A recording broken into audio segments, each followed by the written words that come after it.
conservative, constitutional. It's the Andrew Cooperrider Show, keeping you informed on what's going on right here in Kentucky.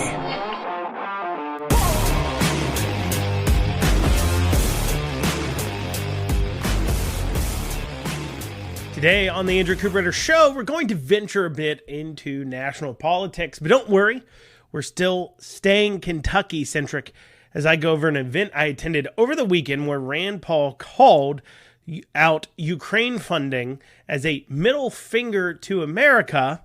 And at the same event, Andy Barr, who, by the way, voted for the funding, proceeded to speak directly after that video statement. I'll go over on just what happened there, and the crowd's response points to not just an interesting dynamic going on in the Republican Party as far as factions go, but also how it shows us about what's wrong with many other parts of our politics when it comes to how people vote, how people think. I'll also be going over some of the other speeches that elected officials gave at the event, and I'll have more on that and everything else and a lot more here today on the Andrew Cooperrider Show. But first, we have a story of witchcraft, that's right, get your pitchforks, coming out of Clark County, Kentucky. I'll go over that, so we're going to have a little bit more here on that later on. But I wanted real quick, as always, to encourage others to be active and to take a role in helping conservatism win here in Kentucky. And you can do that in many ways. One is by volunteering your time to great local level candidates, money, expertise, but making sure you're giving those to those local level candidates. Your big national candidates, generally speaking, most of the time, especially if they're the incumbents that you want to support, they got millions in the bank. Your support doesn't matter as much as it may to a local magistrate, city council race, state house rep, state senator race. Your assistance, your volunteering can make a lot bigger difference in those races than it ever will in a national race, and make a lot bigger difference on the outcomes of your life and how policies affect you. But you can also help by communicating on important issues with your state and local level politicians, making sure they know just how you feel. And then finally, you can, as always, engage with the show. Leave a review if you're listening on the podcast platforms. Reviews do help. Share the show with others through text or social media posts. And you can also reach out to the show by visiting theandrewshow.com. I did get a listener question from a Giannis over the weekend, and Giannis said that he lives, I'm assuming it's a he, lives in Jefferson County, Louisville, and wanted to know who to vote for in his state level elections.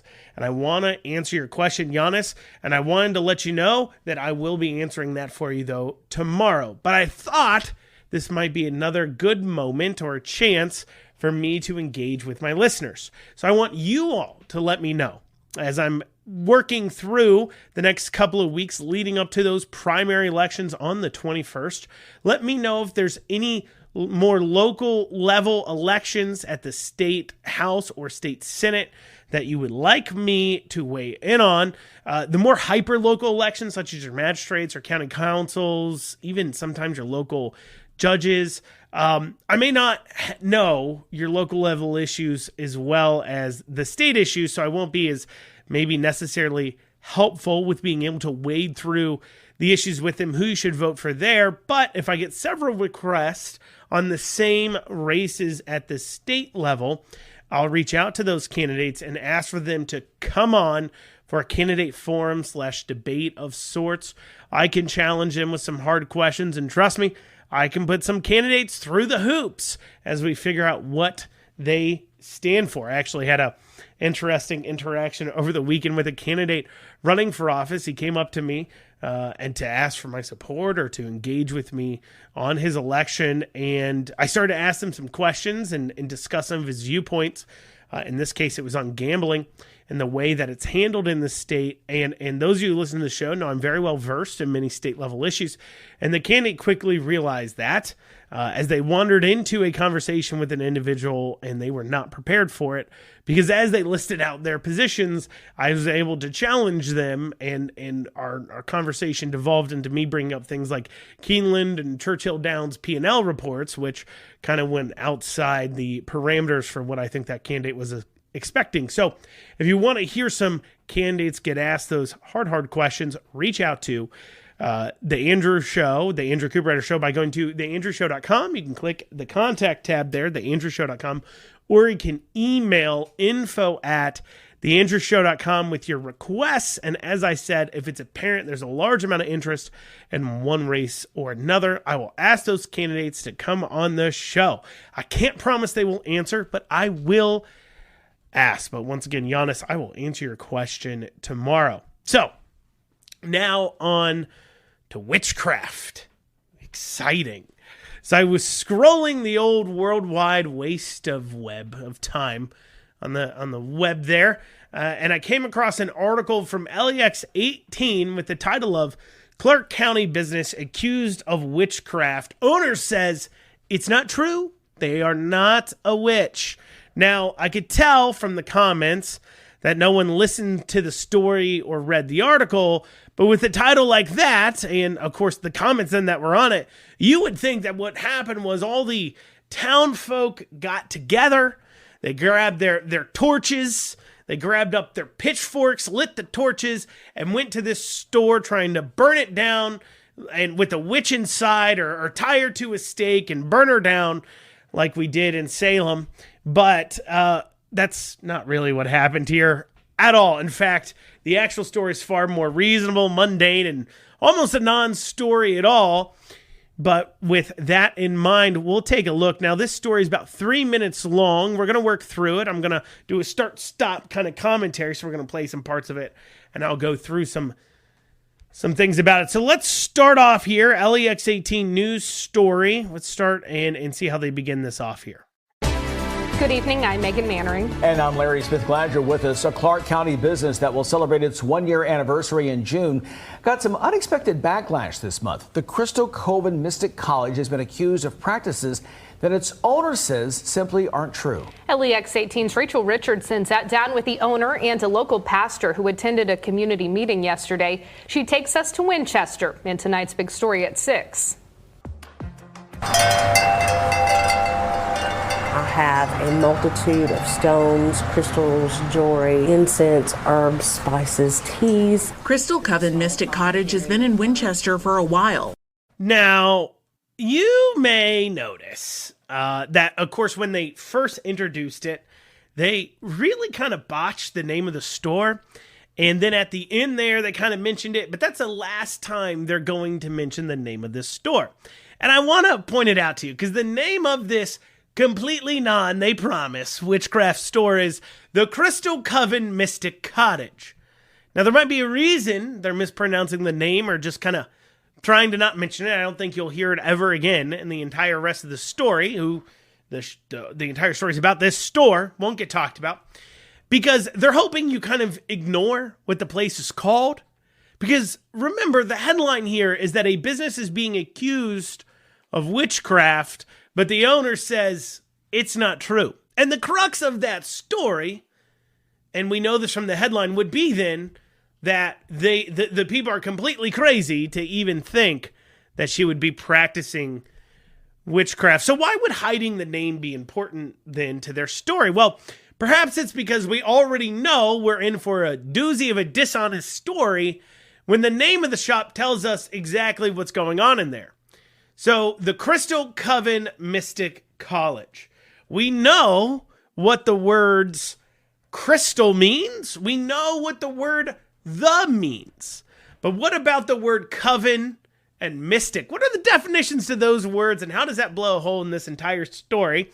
We'll be going over that and covering the rest of this fascinating story after this short break. You're listening to the Andrew Cooperrider Show, your source for Kentucky politics. And you are back with the Andrew Cooperrider Show, your source for Kentucky politics. So, before the break, we were talking about this headline from LEX 18. Clark County business accused of witchcraft. Owner says it's not true. And we were exploring the name of the store, the Crystal Coven Mystic Cottage. And we know what the words the and crystal means, but what about the word coven and mystic? Well, when we checked the old dictionary, very helpful, So according to the definitions from Oxford, and that's the service Google uses, so if you Google definition of the word coven, what you'll find is the definition of the word coven, a group or gathering of witches who meet regularly. Well, that kind of blows a hole in the whole we promise we're not practicing witchcraft in here when a word in the title of the store literally means a gathering of witches. Now, I want you to remember the word mystic is also in the name of the place as well, because we're going to be referencing that a little bit later on. So we already know we're not off to a great start for the owner. Her case of not being a witch and not deserving of the attention she's getting is quickly just falling apart, but perhaps she can salvage it, because even if she is a practicing witchcraft or something, or a witch, or thinks she is, or a pagan, or whatever, and if her store is selling those kinds of things, as long as she's not hurting others and not, abusing people and doing ritualistic sacrifices of children or things, I don't think violence is the answer or the use of government power. So let's see if the people are gathering the pitchforks or asking the county or government in general to get involved, to pull their licenses, to shut this business down. Let's see why this business that's been open almost a year is suddenly coming under fire. All of the stones are meant for some type of energy protection, energy healing. The shop's owner, Shannon Tipton, says her interest started when she was a teen. I was gifted my first crystal and started working with crystals then. Now, I just wanted to pause there for a second, and we'll keep going. But I want to pause there for a second because you all can't see the shots from inside the store, but it literally has cauldrons, ravens, has the all-seeing hand symbol that has the meaning of divine right of protection or something, whatever that weird gypsum eye, whatever it's called thing is. And I want you to keep that in mind. And then she goes into that she sells crystals and herbs and spices and incense, and that she believes all has some spiritual effect on things. So I don't think she's exactly selling the whole we promise we're not practicing witchcraft thing. But also, once again, we need to get to the crux of what's going on here. We need to figure out what, that doesn't mean she should be put out of business. So let's see why she came under fire here. A couple of weeks ago, Winchester Clark County Tourism posted an aura photo event the shop was hosting. Since then, she's faced accusations. It's been said that I'm a devil-worshipping witch. I'm a satanic shop. None of that is true. This community had a special called meeting about the shop on Tuesday. Clark County District 4 Magistrate Mark Miller sent me this statement about the meeting. It says in part, quote, "The people who object to this believe that the tourism department should not promote any business that sells witchcraft materials. Others believe that tourism should not promote any type of spiritual events." So now we're seeing why this shop that's existed for about a year now, that no one has bothered, is suddenly coming under fire. Now, it was probably viewed as a weird store that, generally speaking, the community didn't go into, but what got the community riled up here was that the taxpayer-funded tourism bureau was promoting a Aurora photo event, which I guess is some sort of thing where you take a photo of your electromagnetic waves and it gives you your aurora, or whatever that means. So now we see what's happened. It wasn't that this shop was just existing, minding its own business, and then suddenly came under attack. It's that taxpayer funds were used, funds meant to promote tourism into the town, into the community, to push out an event that the people of the county, the peoples whose money it is, took issue with. So let's hear what one of those who took issues with the money has to say. Let's see why he said, look, I don't think this is such a good idea. Let's take a listen. Here's the number one thing. I believe anybody has a right to be able to have any business that they want to. Grace Bible Church pastor Lee Cruz was at Tuesday's meeting. For tourist attractions and things, we didn't feel this was necessarily the way we wanted our community to be perceived in that way. That's all we were saying. So the pastor starts off right away by saying, look, anyone can own a business doing whatever, even if I disagree with it.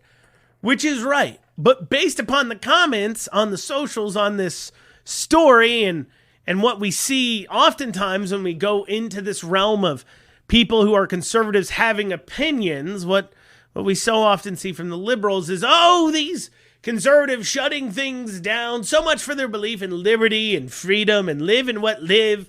They're just awful people, horrible humans.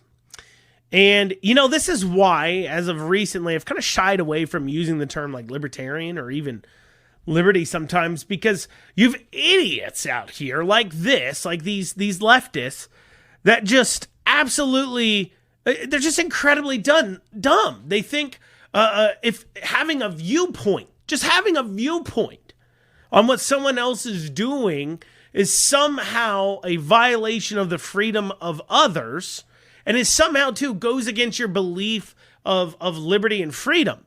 And it shows a complete lack of understanding of the Constitution. Yes, you are free to do a lot of things, as am I, but you're not free from my opinion. In fact, the way our freedoms are supposed to work and the way they're supposed to be quote unquote regulated without governmental violence and force and intervention is that my freedoms check your freedoms.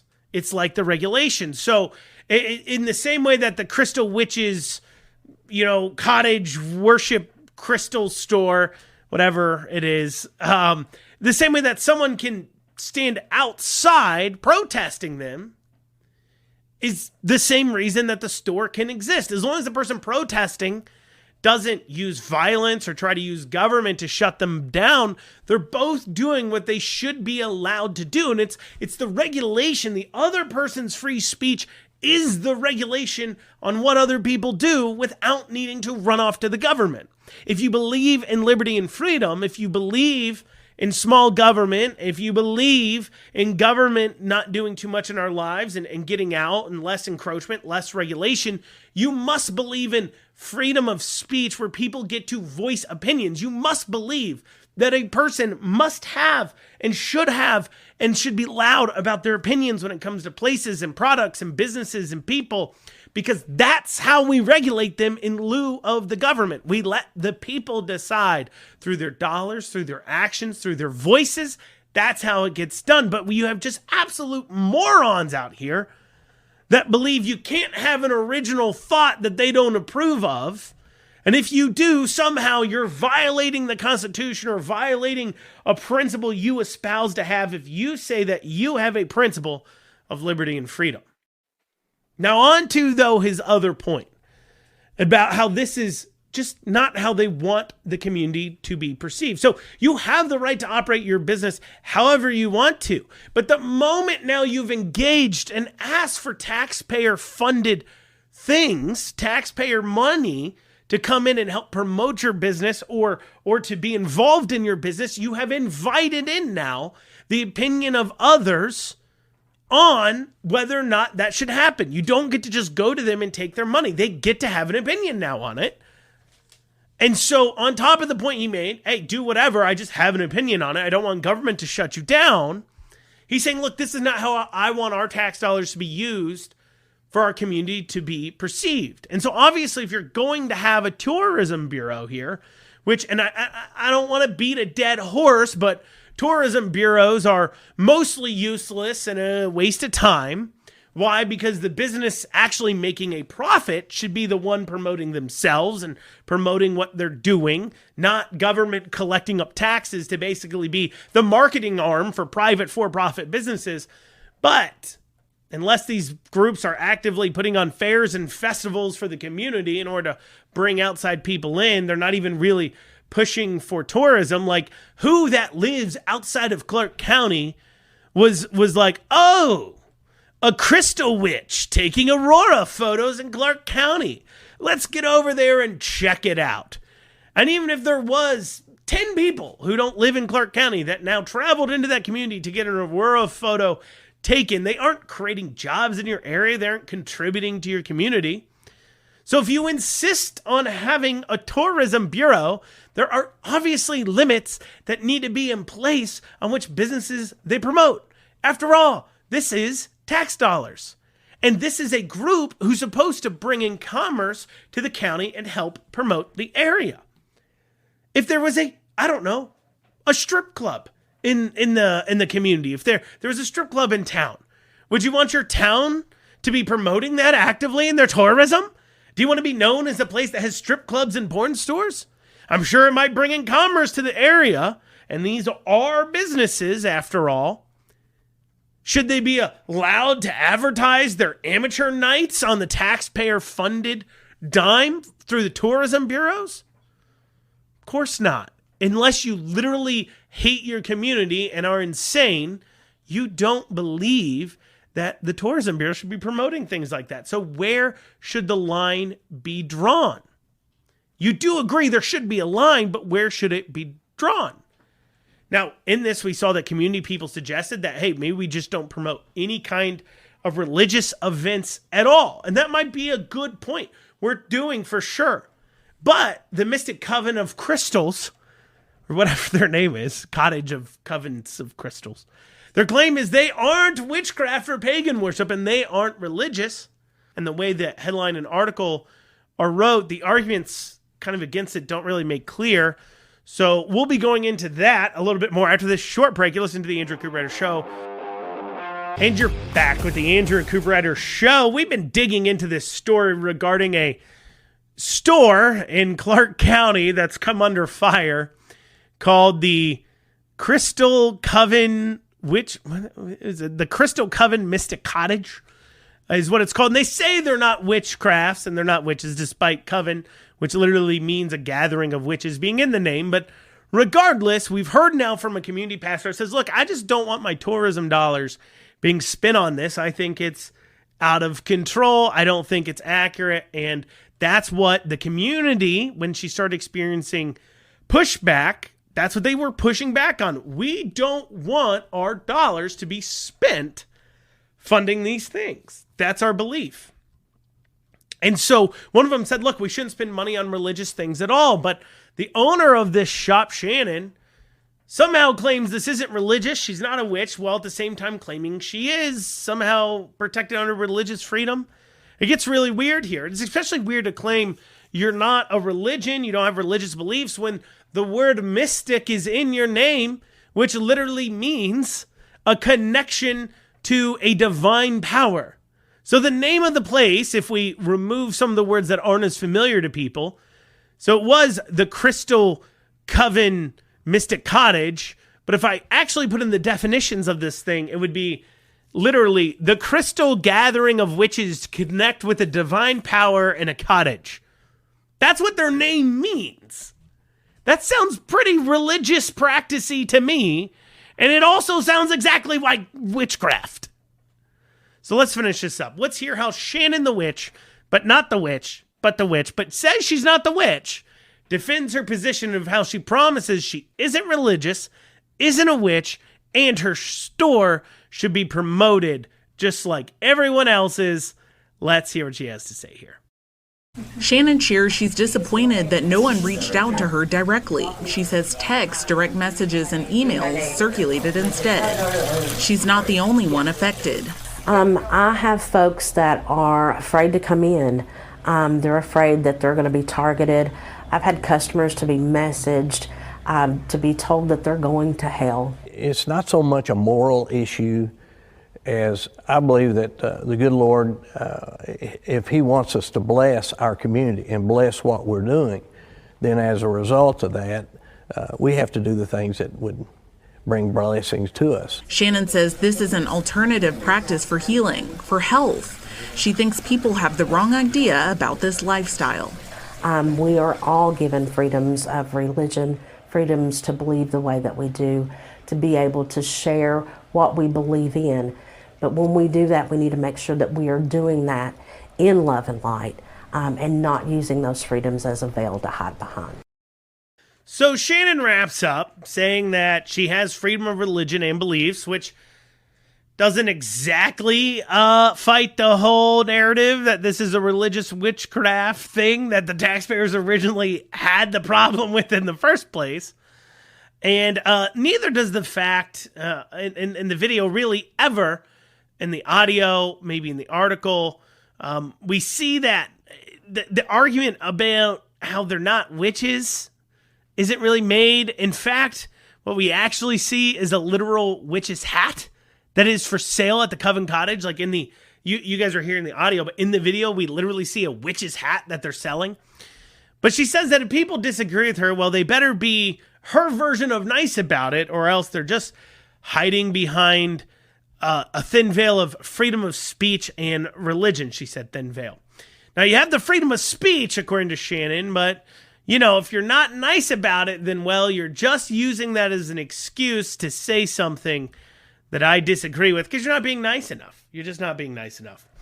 So I wanted to go over that. I found that interesting. It is a good conversation on why funding of these tourism bureaus is asking for all kinds of issues all the time. The minute government gets involved in pushing private businesses, you're getting into the process of picking winners and losers, which, oh, by the way, for you registered Republicans, in our party platform, it says, and I quote, that we as Republicans believe that the government should not be in the business of picking winners and losers. It literally says that in our party platform.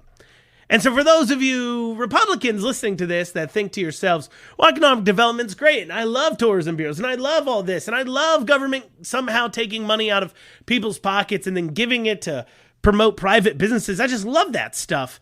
I ask you how you are a Republican when it literally goes against our platform.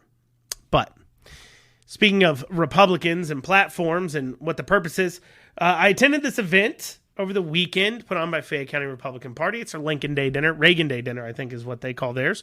Some call it Lincoln, some call it Reagan, some call it both. And, you know, for those of you who've never been to one, it's a chicken dinner where a bunch of politicians get up and give speeches. Sometimes it's the ones running for offices, sometimes it's not. And at this particular event, we had some interesting speeches made and interesting points made. I'll go into, on the national level, some that were made after the break that's coming up here in about 4 or 5 minutes. But I did want to go over some of the other people who spoke. One of the first people to speak was Robert Benvenuti. And one of the things he said in his speech that I found interesting was the point of the Republican Party of Kentucky is to win elections.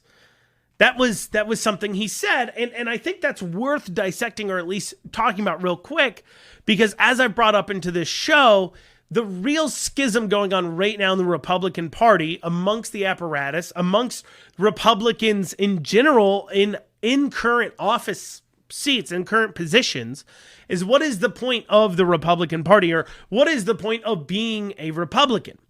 Is it a team sport where throwing an R next to your name means nothing more than at some point you've thrown an R next to your name and that now you're on Team R, and therefore because you're on Team R, we support you like we would anybody else wearing the jersey of our sports team?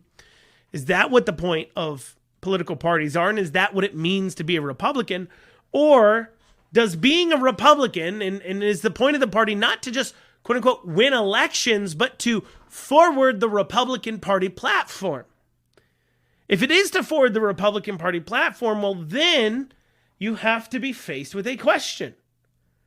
Are you forwarding the Republican Party platform when you are just winning elections for people who've thrown R's next to their name but don't forward the platform?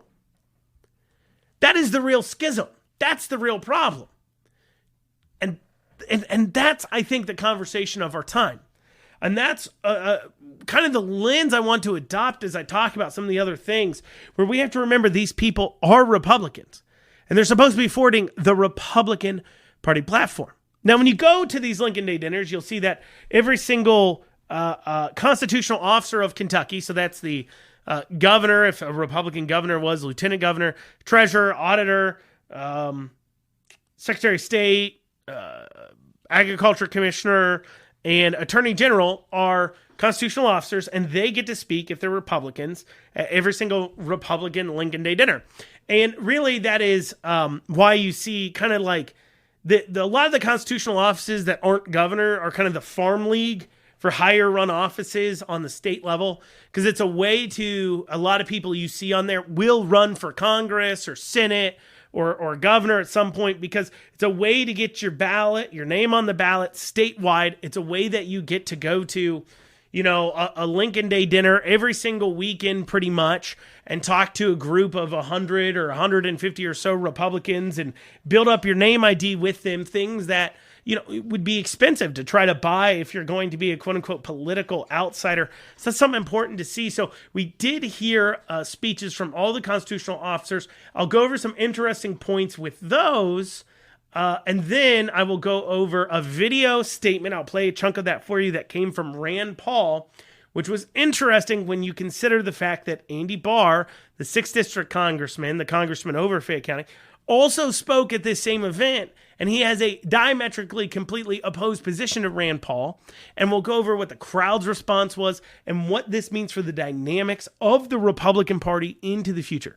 So we're going to have all that after this break here in this final segment coming up here of the Andrew Cooperrider Show. As always, if you want to reach out to the show, head on over to theandrewshow.com, hit the contact tab. We'll see you back here in a few short minutes. And you're back in this final segment of the Andrew Cooperrider Show, your source for Kentucky politics. So I had Visit and Vent over the weekend, and I wanted to go over some things that people had talked about in that event for those of you who are just tuning in. And I want to start off, so the constitutional officers all gave some speeches, so if I have time, I will cover those after this. But I want to start off by covering an interesting dynamic that happened between Rand Paul, followed up by Andy Barr. So Rand Paul didn't show up to the event to give a speech, but he did send a video message that was played to the group there, and a good chunk of it, like half, the tail half of it, is covering things about Fauci and COVID and holding people to account for that. And God love Rand Paul for continuing to try to do that. But that is speeches I've been hearing for a year or two. I don't know if you all have heard Rand Paul, especially during his re-election efforts in 2022, kind of giving some similar speeches. But I do want to go ahead and play for you about 3 minutes of his video message where he really lays into the Ukraine aid and the funding for Ukraine. Let's take a listen to that. First and foremost, let me assure you that the values we hold dear in Kentucky are not forgotten in Washington, by me at least. Despite the political turmoil and partisan divides, I remain steadfast in my commitment to uphold the principles of limited government, fiscal responsibility, and individual liberty. Congress should be an American-first legislature. We ought to solve America's problems before we think about solving the world's problems. Our federal government spending has spiraled out of control, burdening future generations with insurmountable debt. That's why I continue to lead the charge to rein in excessive spending and promote fiscal sanity in Washington. But it's not just about balancing the budget. It's about ensuring that hardworking Americans keep more of their money in their pockets, rather than lining the pockets of bureaucrats or spending it on foreign countries. I recently joined a 5-day filibuster against the senators I call the America Last Caucus and their Ukraine First spending bill. Their legislation sends the message to Americans that their elected officials don't care about them, that a foreign country somehow has a priority over problems we have here at home. This Ukraine spending bill funnels $60 billion on top of the previous $113 billion directly into the coffers of a notoriously corrupt regime. One of many egregious allocations of your hard-earned money, $300 million went to help fix Ukraine's border. Meanwhile, they ignore the problems on our border. I've never met any Kentuckian who says, fix the border of Ukraine before you fix our border. I don't know if you saw the illegal immigrant who assaulted a policeman in New York recently. They released him with no bail, and he walked out giving the middle finger to all of America as he passed the cameras. Now, they don't put images on the cover of legislation, but if they did put an image on the cover of this Ukraine First bill and all this money they're sending over there, they should have put the image of this punk giving the finger to America, because that's what this bill was. It was giving the finger to America. They should have put this criminal migrant who assaulted a police officer and flipped off America on the cover of their Ukraine First, America Last bill. I don't think people in Kentucky want this bill, and I will continue to fight that not one more penny of your money goes to a foreign country before we fix our border here at home. The Ukraine First bill is essentially giving the middle finger to America. This bill is the middle finger to every working man and woman in America, to every struggling family. Even if you think Ukraine is the greatest cause in the world, we're borrowing the money. There's no rainy day fund, no surplus, no reason on God's green earth we should borrow money from China to send it to Ukraine. We have so many problems to deal with in our country and along our border that we should fix first. We should prioritize our own problems rather than other nations' problems. My oath of office and my first responsibility are to our country and to Kentucky. The elites in Washington fail to understand the American people want to put America first. So that's pretty powerful words. I mean, Rand Paul sitting there saying that they're literally giving the middle finger to the Americans, to America, putting America last. He called the senators the America Last Caucus, and we know he's most likely referencing Mitch McConnell in that. And whether you agree with the Ukraine aid funding or not, which, I mean, I'm just going to be honest with you. There was a poll done in April that found over 60% of Republicans oppose more money to Ukraine.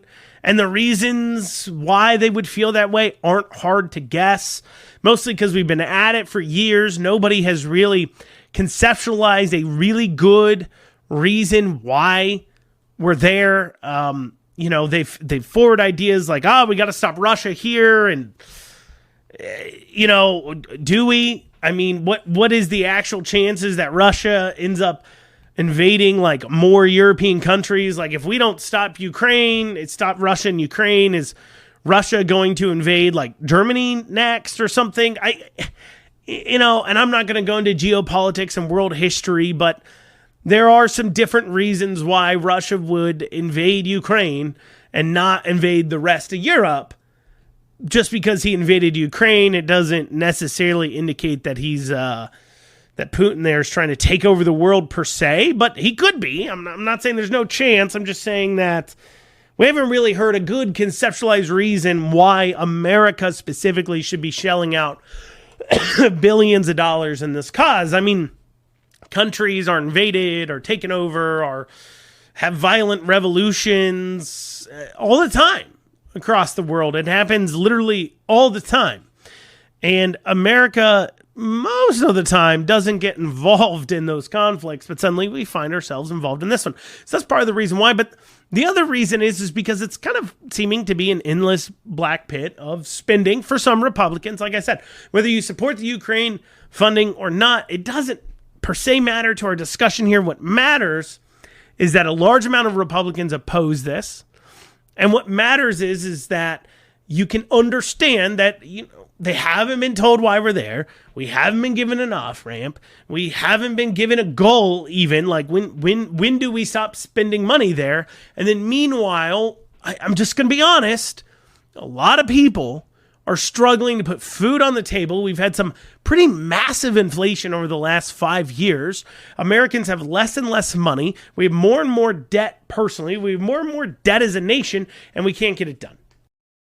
But what's interesting is that following that Rand Paul video, Andy Barr gets up in person to give a speech. And Andy Barr voted for this aid package to Ukraine and even defended it on Twitter, saying that it needed to be done.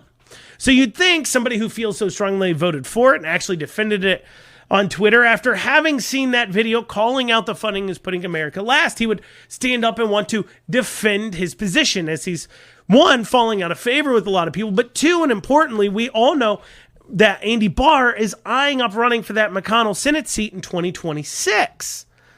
And so having to be known as like, oh, that's just like another McConnell who has horrible approval ratings in Kentucky, even amongst Republicans, horrible approval ratings. Like, you don't want to be known as the next McConnell. The only reason why McConnell continues to hold his seat is because he has a wonderful power as an incumbent. A lot of money comes with that, and a lot of name ID, a lot of comfortability. Devil you know is better than the devil you don't. But you can't be McConnell without being incumbent McConnell and expect to win an election in this modern times. Can't happen. So it leaves a question about why would you continue to do this and drive people apart? You should have a vibrant defense for what you've done, but Andy Barr got up there and he said nothing. And what's crazy is the same people that nodded along and clapped when Rand Paul said that we shouldn't be sending money to Ukraine, we're putting America last, it's a middle finger, clapped when Andy Barr got up there. And was very excited to see him nodding along to points he was making.